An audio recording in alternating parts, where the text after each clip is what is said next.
10 seletamatut laevade kadumist. Tere tulemast Arvin Polo TV-sse. Ajaloo jooksul on registreeritud laevu, mis on äkitselt kadunud ilma selge põhjuseta. Mõned võimalikud põhjused nende äkiliseks kadumiseks võivad olla uppumine, tehnilised probleemid ja muud tegurid. Ja enamik neist juhtumitest on tekitanud suuri mõistatusi, eriti teadlaste jaoks. Aga mis siis ikkagi on nende sündmuste taga? Ja mis laev see oli, mis äkitselt kadus? Ja selles videos uurime 10 laevade salapärast kadumist, mis on toimunud meie ajaloos. Alustame siis. Number 1. USS Cyclops. USS Cyclops oli USA mereväe kaitstud ristleja, mis sai kuulsaks oma salapärase kadumise tõttu 1918. aasta märtsis. See oli söelaev ehk sõjalaev, mida kasutati kivisöe tarnimiseks teistele mereväelaevadele. Cyclops ehitati 7. mail 1910 William Cramp & Sons Shipyardis Philadelphias, Pennsylvanias. Ja seda hakati kasutama 1. mail 1910. Teise maailmasõja ajal said Cyclopsist osa mereväe ülemeretransporditeenistusest, mis vedas olulisi kaupu erinevatesse paikadesse. Samal ajal 1918. aasta veebruaris purjetas Cyclops Rio de Janeirost Baltimore'i Marylandi osariiki. Selle pardal oli 10 800 tonni mangaanimaaki. See on mineraal, mis on oluline kuulide valmistamisel. Lisaks oli laeval pardal ka 390 inimest. Nende hulka kuulusid ametnikud, meeskond ja mõned reisijad. Cyclops peatus Barbadosel, et täiendada varusid ja lahkus sealt 4. märtsil 1918. Pärast seda ei nähtud Cyclopsit enam kunagi ja temalt ei saadud enam ühtegi teadet. Selle tõttu tekkis palju teooriaid Cyclopsi äkilise kadumise kohta. Mõned ütlevad, et Saksa allveelaeva rünnak oli põhjuseks, miks see ootamatult kadus. Kuid selle kohta puuduvad kindlad tõendid. Sellega seoses toimus USS Cyclopsi kadumine Esimese maailmasõja ajal. Seetõttu ei saa välistada võimalust, et see laev võidi tõepoolest rünnata. Siiski ei leitud laevast ega selle pardal olnud inimeste surnukehadest ühtegi jälge. Lisaks sellele on olemas ka teooria, mis väidab, et laeva konstruktsiooni terviklikkus sai kahjustada, kuna sellel oli liiga raske last, mangaanimaak. See võis põhjustada laeva purunemise, kui nad olid keset ookeani. Samuti öeldakse, et võis esineda probleeme selle mootori ja teiste osadega. Samuti süüdistati Cyclopsi kaptenit, leitnant-komandöör George W. Worleyt ebakompetentsuses ja distsipliini puudumises. Seetõttu juhtuski see tragöödia. Sellest hoolimata tekitas USS Cyclopsi kadumine palju spekulatsioone ja legende. Nagu lood Bermuda kolmnurgast, kus on pärast selle läbimist kadunuks jäänud palju laevu ja lennukeid. Bermuda kolmnurk on koht Atlandi ookeanis, mis moodustub Miami, Bermuda ja Puerto Rico vahel. Kuigi paljud kadunud laevad ja lennukid on seotud Bermuda kolmnurgaga. Enamik eksperte usub, et Cyclopsi kadumine oli tingitud looduslikest põhjustest, nagu tormid ja mehaanilised rikked. Number 2. Mary Celeste. Mary Celeste oli briganti tüüpi laev, mis sai üheks kuulsaimaks ootamatu merel kadumise juhtumiks. Dei Grazia leidis selle 4. detsembril 1872 Atlandi ookeani keskelt, ilma ühegi inimeseta pardal. Kuid laev oli peaaegu täielikult korras ning selle pardal oli piisavalt toitu ja vett 6 kuuks. Kuid seal polnud ühtegi jälge reisijatest ega meeskonnast. Samuti algas Mary Celesti teekond New Yorgist Genovasse, Itaaliasse 7. novembril 1872. Seda juhtis kapten Benjamin Briggs koos oma naise, tütrega ja teistega. Kuid vaatamata nende oskustele ei suudeta nende äkilist kadumist siiani seletada. Ja kui laev leiti, märgati vaid mõningaid kummalisi märke, nagu katkine päästepaat, kadunud kronomeeter, sekstant ja mõned veidi rikutud navigatsioonivahendid. Selle tõttu tekkisid erinevad teooriad Mary Celesti meeskonna kadumise kohta. Mõned neist väidavad, et meeskond võis laeva maha jätta, kuna nad kartsid, et laevalastiks olnud alkoholivaadid võivad plahvatada. Kuid puuduvad tõendid selle kohta, et seal oleks toimunud plahvatus või tulekahju. Lisaks sellele on olemas ka teooriaid, mis väidavad, et laeva kadumine võis olla tingitud merekoletistest.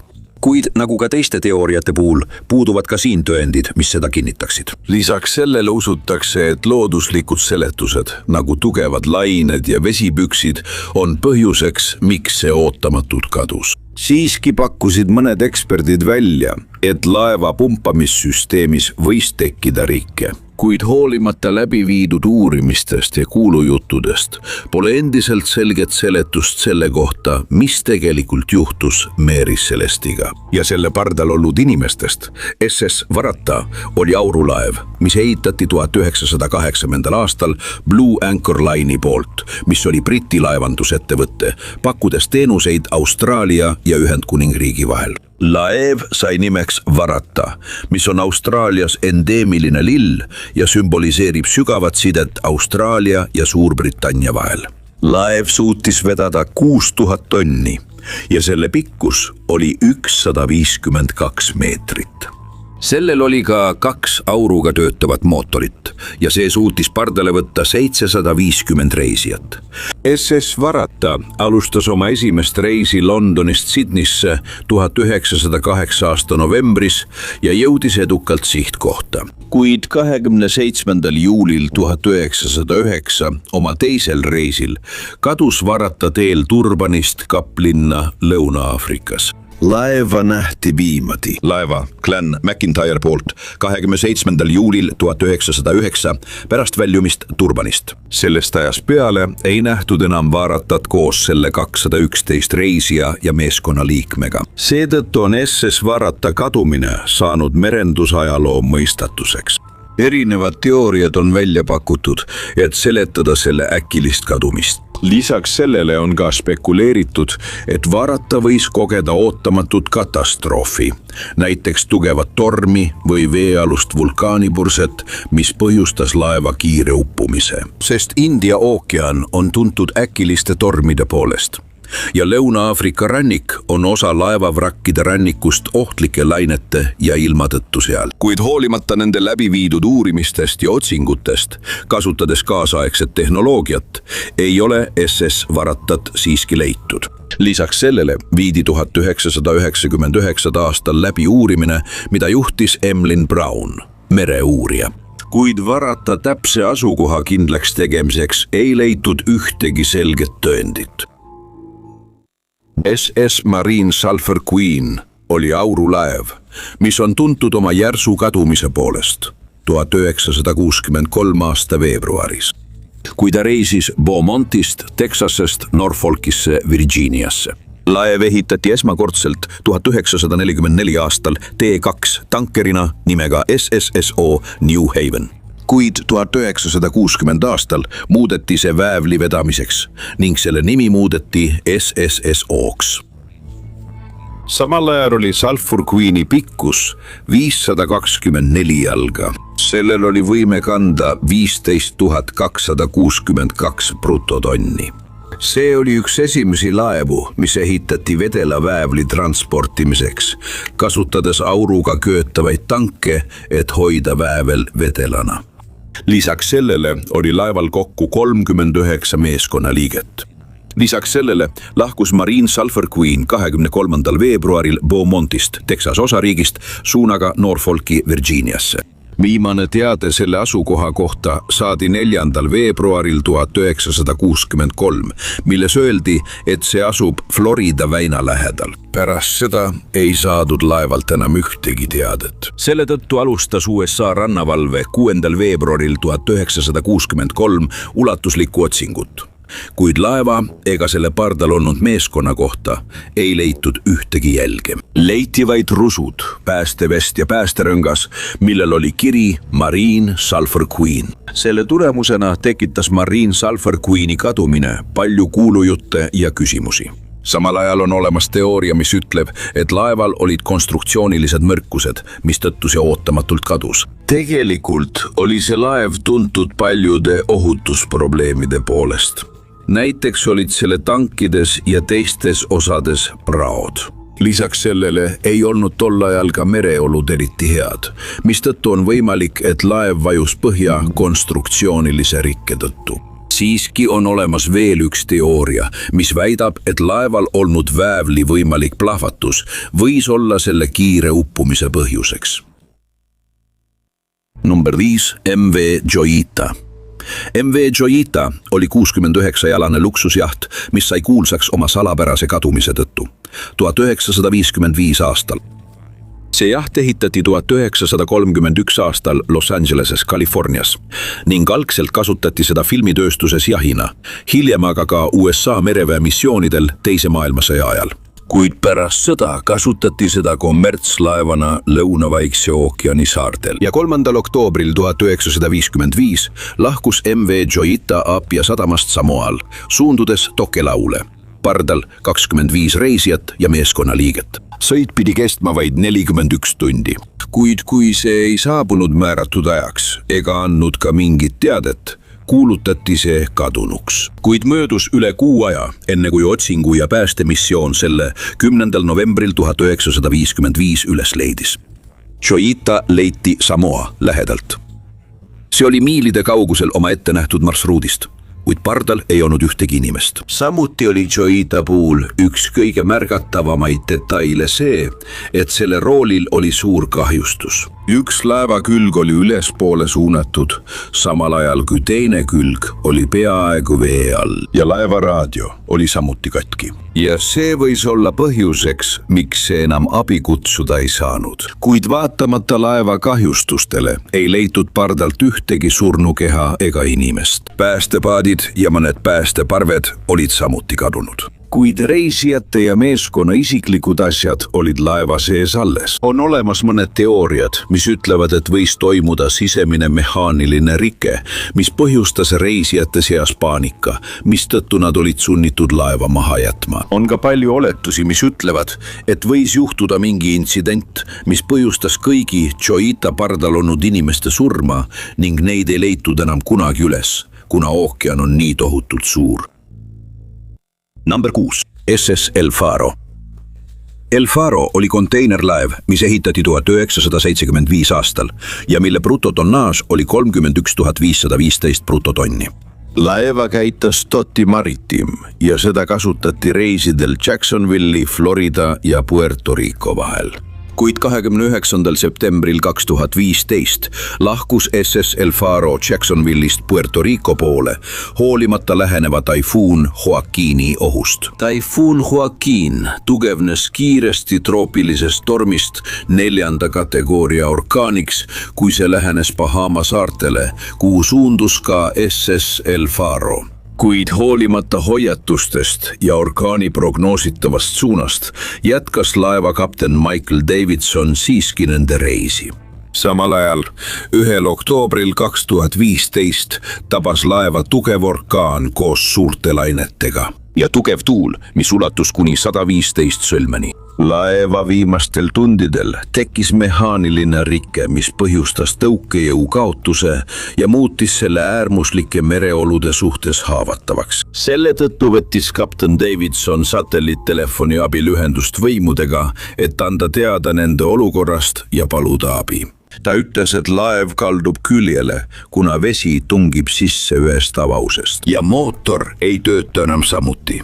Hoolimata meeskonna pingutustest olukorda kontrolli all hoida, laeva seisukord halvenes veelgi. Seetõttu said võimud 1. oktoobri hommikul aastal 2015 viimase kõne SS El Farolt. Ja nad ütlesid, et laev vajub aeglaselt. Selle tõttu alustas rannavalve kohe ulatusliku otsingu ja päästeoperatsiooni. Kuid nad ei leidnud laeva ega selle 33 meeskonnaliiget. El Faro vajus lõplikult põhja. Koos kogu meeskonnaga, kuhu kuulus 28 ameeriklast ja 5 filipiinlast, lisaks sellele leidis Riiklik Transpordiohutusamet ehk NTSB 1. novembril 2015 SS El Faro vraki 15 000 jala sügavuselt merepõhjast Bahama saarte Crooked Islandi lähedal. Sellega seoses annab laeva reisiandmete salvesti taastamine, mis leiti 2016 aasta aprillis, olulist teavet El Faro viimaste tundide kohta. Number 7. MV Derbyshire.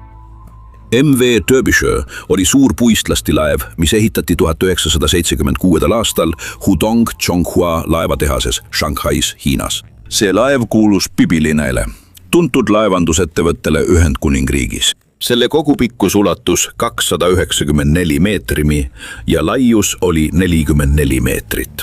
Lisaks sellele oli selle laeva kandevõime üle 180 000 tonni.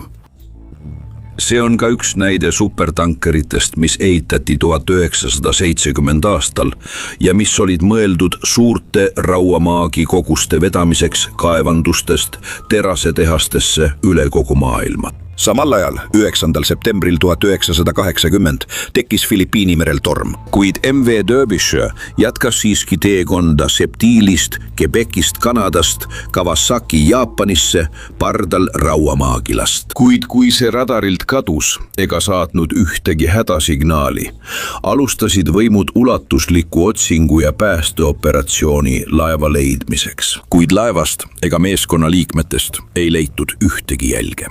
Sellega seoses loeti kõik 42 meeskonna liiget ja 2 nendega kaasas olnud abikaasad kadunuks ning hiljem kuulutati nad surnuks. Ja pärast MV Derbyshire kadumist ilmus palju spekulatsioone ja teooriaid laeva uppumise põhjuse kohta. Mõned ütlevad, et laeval puudus korralik hooldus või oli seal konstruktsiooniline nõrkus, mida kohe ei avastatud.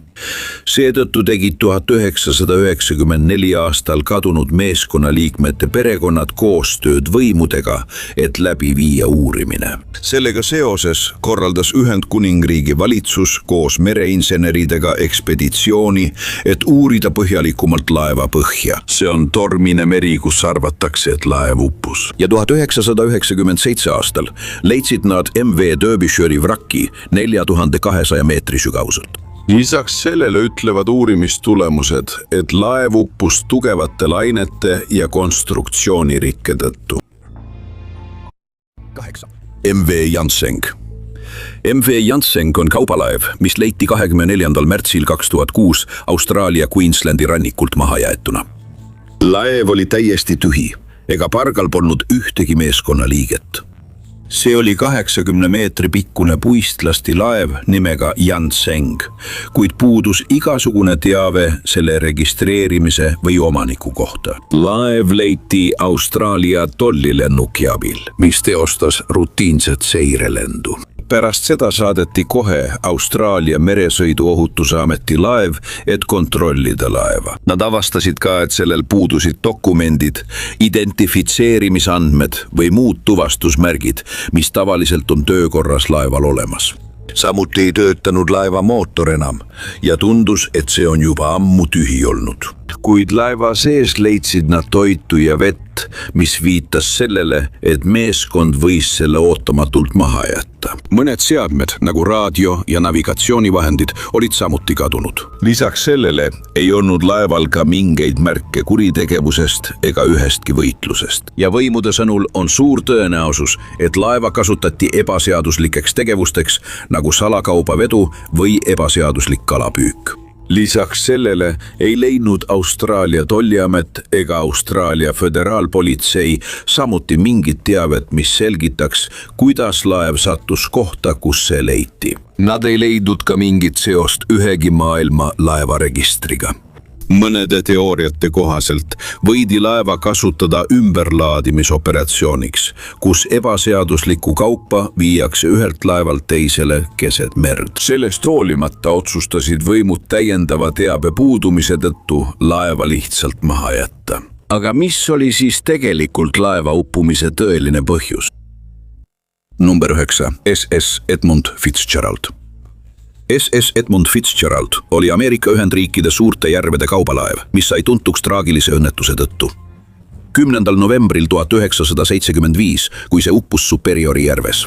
See laev oli 729 jalga pikk ja suutis vedada üle 26 000 tonni kaupa.